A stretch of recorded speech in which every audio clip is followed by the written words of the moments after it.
Look at all that stuff here. It's like cooking in concert. It certainly is, and being a cook is very much like being a great orchestra conductor of blending everything into a marvelous cacophony. Would you call it that? Yes.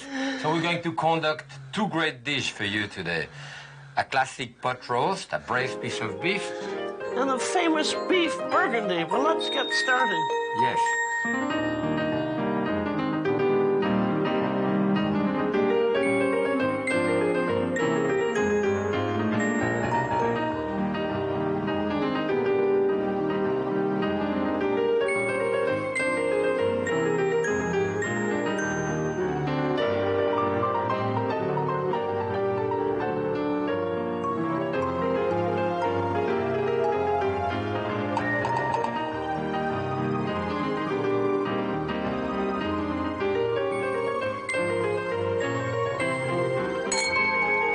Happy cooking.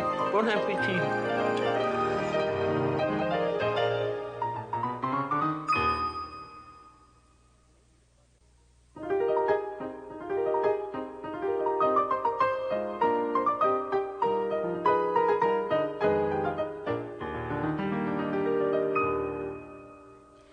We're cooking a large piece of meat today. Certainly. How much does that weigh, do you think? Oh, this is about 15, 17 pounds, something like this. And it does take a long time to cook, but it's not really much work. No. Right? You put it to cook. The pot roast with that, this is part of the bottom round. And the bottom Now, round... where the bottom round? Show. The bottom round is the lower part of the leg here. Yes, good. I think it's nice for us. Yes. It's nice for us to know about where they come from. And there is two pieces. There is another piece here, that which is long this way, which is called the eye round. And sometimes for pot roast, you take the eye round or that part which is called the flat. I like that one better. And we're going to cut a piece about 5 pounds. Which will serve... Well, look at that. Will that serve quite lean.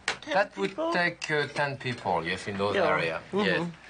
And what I'd like to do is to take most of the fat out of it and to brown it nicely all around into one of those heavy, you know, this is enamel cast iron, and those type of pots you can bring from the stove to the table, you know, it's nice. And they cost a fortune now. They cost money. Now, can I borrow a bit of your oil? You may indeed. So you want to put just a little bit of vegetable oil to brown it.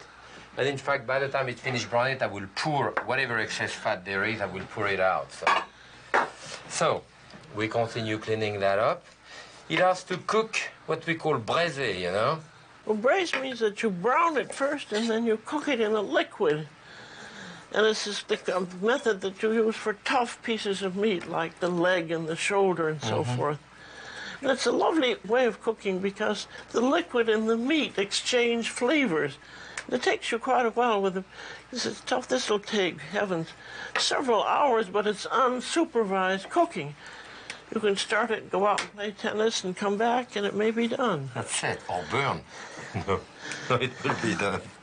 Okay, I'm going to put a dash of salt and black pepper around and start browning that all around into my big cocotte there. And so what now are we doing on this side? We're going to do the beef bourguignon, which is just a beef stew. And I like, for this, I like the chuck. But I like to take the chuck and cut it off in its natural separations. I want another boning knife. You want this one? You took mine. I took yours. It was But don't you think this is a good idea of cutting it into its separations, because then they cook more evenly? Yes. You cannot have a piece of meat which is too lean, too flat, like the piece of pot roast that I'm using here. For the beef burgundy would be dry. You need a piece of the shoulder like here, or then just below the shoulder, the chuck that you have here, or the shank. Any of those are very moist because the mixture that you see in the middle here is really gelatin. You get like transparent and very gelatinous at the end, and that's very good. I'll take the fat off. Take the fat off. This is all going to be brown too, so we'll brown out the fat. Shall we start your pot? All right. Now with this, we're going to brown it, but I'm going to do the classic way of browning it in some blanched salt pork or bacon, which is here. This is salt pork, but you want to get the salt out of it. you drop it into boiling water for about 5 minutes, then drain it. I like that You want to have your oil. This gives that little extra bit of flavor. And I think one of the reasons this is such a famous recipe, this beef bourguignon, is that it has such a delicious flavor to it. And again, this is very easy to make as soon as you get through with the preliminaries. Look at mine here. Jacques? It's brown on one side already. Yeah, nice. lovely.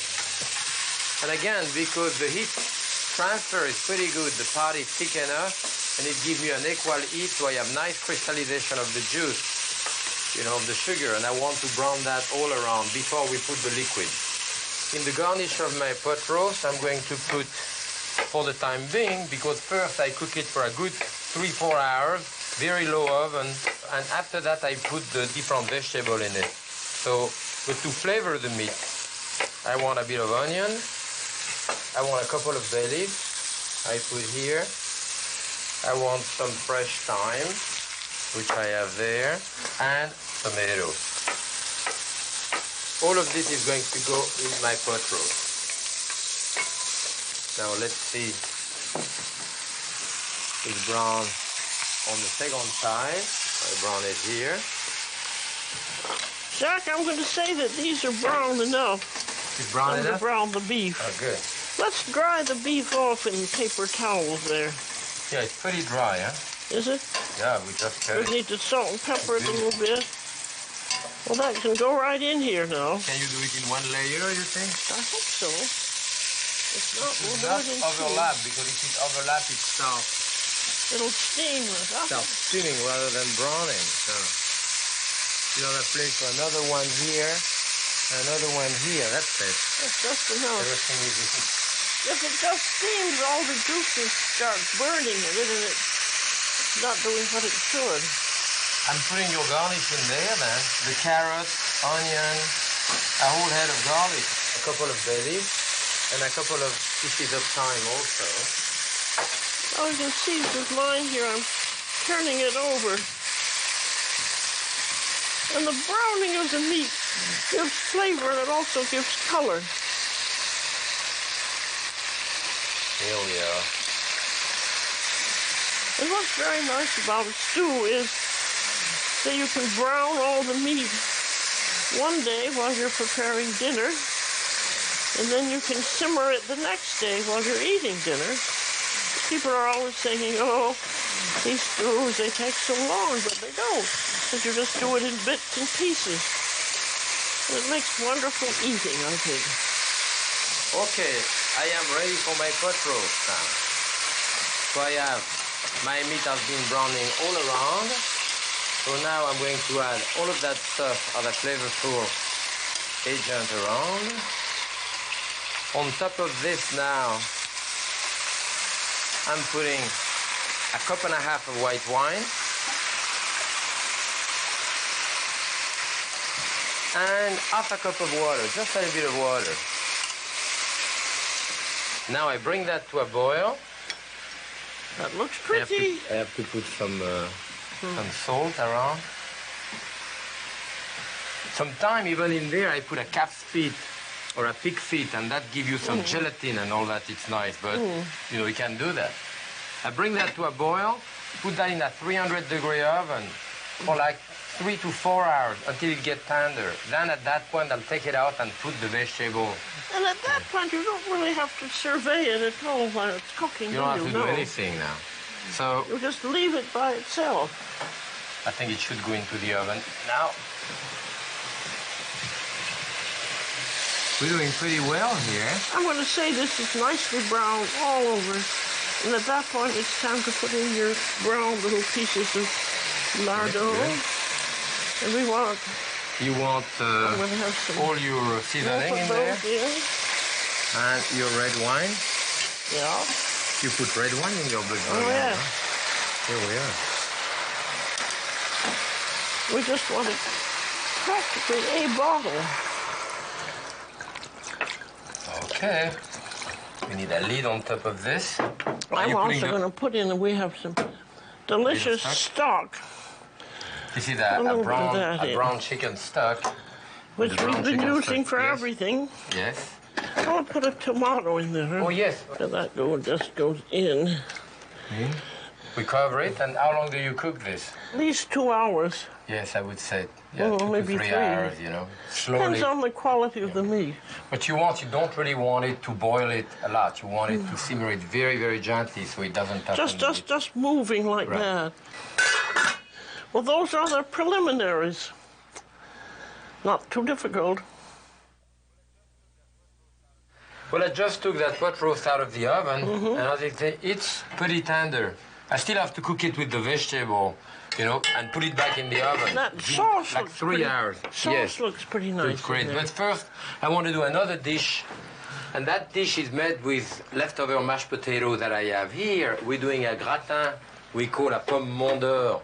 So I put the leftover mashed potato. I have about 5 cups of leftover mashed potato here. And I'm going to put 3 eggs in it.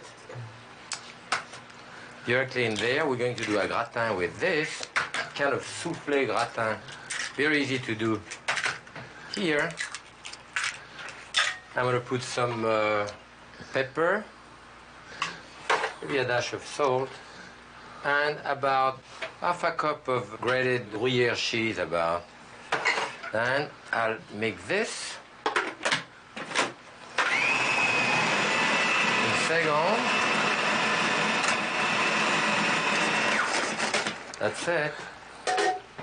And now we're going to put that in a gratin dish. And I like to put the gratin dish directly on a cookie sheet, don't you? No. You don't? No. Well, But it's nice to have it on. If there is spillage, then it goes into your oven. Oh. My wife will never go for it. I will never have any spillage. Of course. No. So we put a little bit of butter. You're not against that, right? And then I'll put my gratin right on this. It's a nice way kind of using... little potato souffle. Yeah, it's a nice way of using leftover potato, you know. So we just put that in there. Well, that's certainly easy to do. Yes, it is, and it's a good way of using, as I say, your leftover mashed potato and a little bit of Swiss cheese on top. You put it like that in the oven. Well, that's nice to have. Yes, so I'm putting that around 400 degrees. It will take like 30 minutes, you know, at least. So here we go. Now let's discuss these onions. Yes. These are these little onions about 1.25 inches, and I always pierce a little cross in the root end to help prevent them from bursting while they cook. You don't do that. I don't do that. And then that's probably, these are yours where the little end has come out, because you haven't pierced them. The little end comes out. So here... And then for easy peeling, I always drop them into a pan of boiling water, boil them exactly 10 seconds, and they peel very, very easily. Uh-huh. And then I put them in a pan here with a little bit of beef stock and butter, and now... And a bit of sugar. A little bit of sugar for them to glaze. Because they're going to glaze now, right? You cook them covered for 3-4 minutes, it gets them a bit tender, then you remove the lid, and they cook down. By then, they cooked and glazed. Look at that. Well, they are starting to glaze. And then we're going to put the mushrooms on top of them. I'm following your directions. No, I'm following. This is your recipe. No, And then what happened with the beef? Now, what we want to do is we want to remove this ugly-looking package of vegetables, which is presumably going to give a wonderful taste. Should we press this a little bit? Okay, that's good. So like that, we don't have to strain it. You want to make sure that the beef is tender, which I would always say, take out a piece. And that's more than tender. That'll be delicious, I think. Yeah, it's very tender. And now it's time to finish it off. What do you want to thicken it with? Cornstarch or beurre manier? Beurre manier is more stable, isn't it? Uh-huh. Cornstarch can break down. Well, let's do a beurre manier. Okay. A beurre manier is a way of thickening a sauce, and very convenient because it's fast. It's just about equal amounts of butter and flour stirred together, and then add a bit of your hot liquid. And this is what you might call an emergency thickening, but it works very nicely. You don't want to thicken too much with it because it That goes back turns in. things white. Then this has to come to the boil again. Uh-huh. That looks lovely, Jacques. Can everyone, can you see Going that? to glaze See, a little more, yeah? onions are brown just a little bit, and that looks perfectly delicious. Yes, that's about right, I would think. Yes, we see that Now let's put our onions and mushrooms in. the thickening is And then taste about right, huh? That's about right, I think. You want to put those in there? Yes, just dump them in, I think. That looks very nice. That's a good way of doing it. Okay, all of it is in there. This can be done ahead and reheated. As a matter of fact, it's Probably very often better. better. Yeah. And taste very carefully. It should be delicious. Can I taste too? Please taste. That's good. Could you have the juices from the onions in there? Delicious. I'll just turn that off. It really tastes delicious, you know, but you mind if I put just a little bit of red wine at the end? If it Just don't ruin it, because it's It so won't. good. No, you know, It's just a little bit little like this. Okay, that's to give it. Yes, the it will winey give it a kind of taste. winey taste at the end. I like it. And you know what? I'm going to taste that with my... Did you see that spoon like that? This is a tasting didn't. spoon. You do this and you taste Oh, now that's a good on idea. this side. So you So can that use you this don't again. have to keep washing Yeah. it. Have Very you ever good seen a idea. tasting spoon? I've never seen one like that. It didn't ruin it, right? Give it just a little bit No, more it's of red very wine. nice. You could even put a tiny bit more in, I think. A tiny bit more here. Yes, I'm with you. Okay. That's Not it. much, because you don't want really to have a taste of raw wine at No. the end, but it give it a little bit of a hurt, and in fact the color even improves slightly.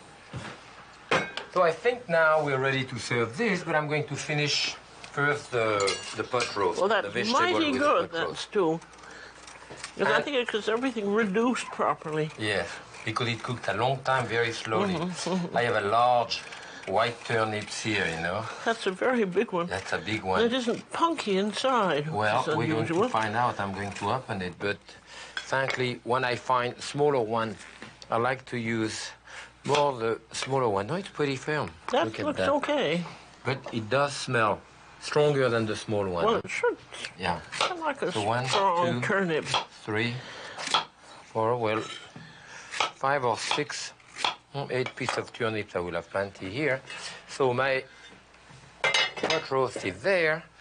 The onion, those are bigger than yours, you know, and Yes, I would they are. count, you know, a couple of onions, 2, 3 at the most. That this is the time where I put all of my vegetable because it has another, at least good hours to cook.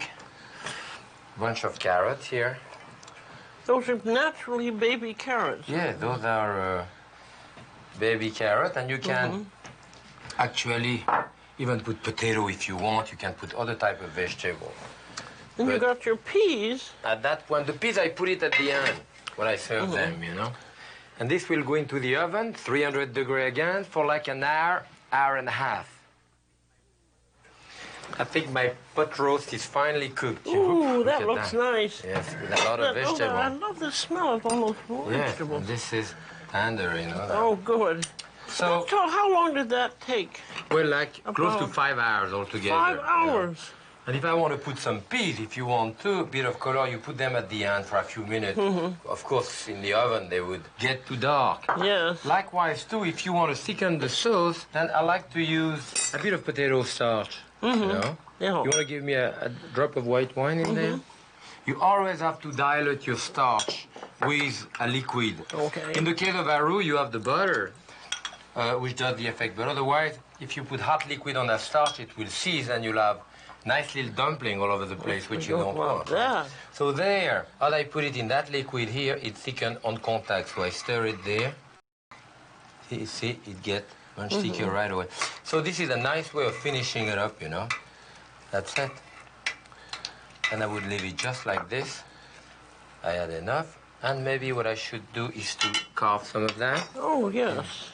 So we'll have that. It's really how do you see, the meat does shrink considerably, but Certainly. Then one thing thing to it, carves easier if it's cooled off a little bit, hasn't it? And then, Yes, probably. and you can cool it off and reheat it, and it'll absolutely, this you carve leave it. very nicely, I think. So I'm going to put it on the big platter here. This is the type of dish that you love with a big platter, right? Mm. And here, Sunday. Smells like beef. Yes. And I'll take a little bowl like this.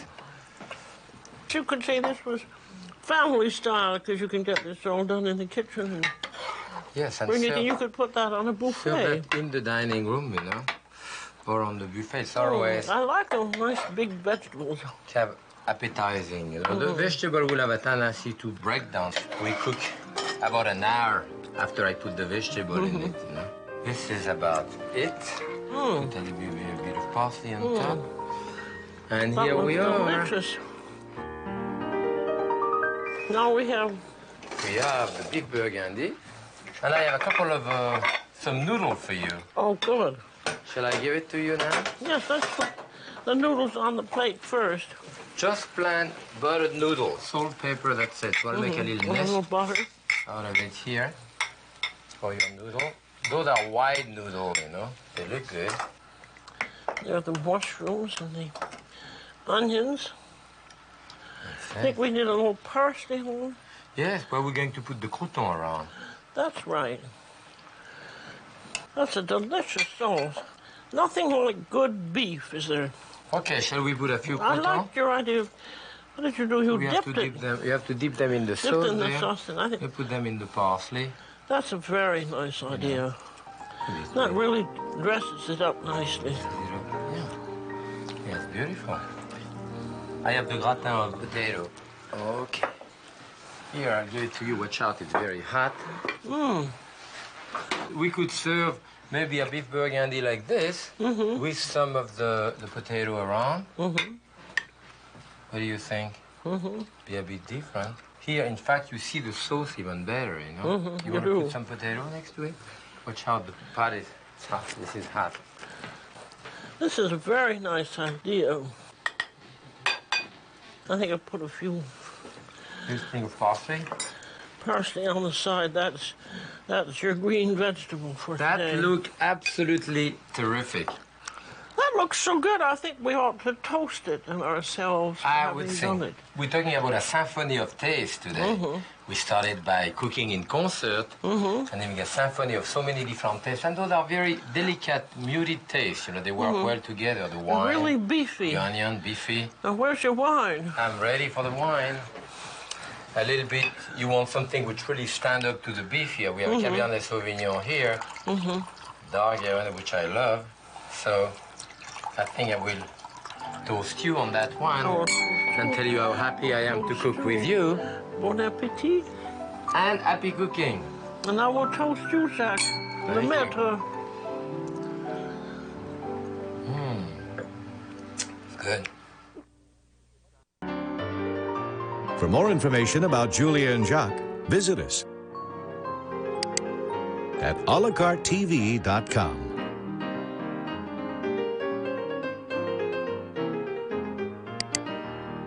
Julia Child and Jacques Pepin, one of television's most beloved duos, have created this award-winning cookbook, Julia and Jacques Cooking at Home, containing more than 400 pages of recipes and 328 full-color pictures.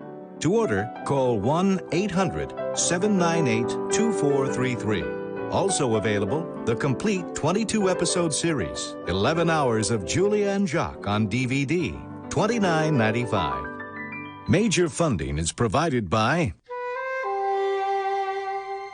In this bottle of Beringer, a 125-year commitment to making great wine.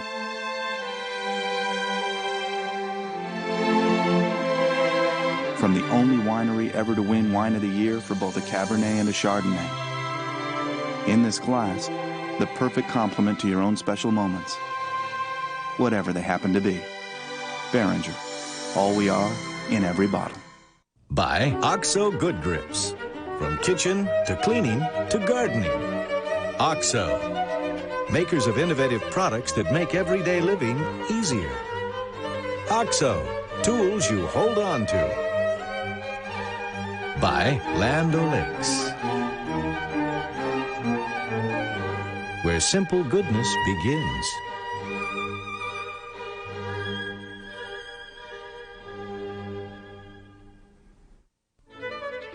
All-Clad is bonded construction. All-Clad is innovative design. All-Clad is professional equipment. All-Clad is a state of mind. We at All-Clad are honored to be in the kitchen with two of the world's most celebrated chefs, Julia Child and Jacques Pepin.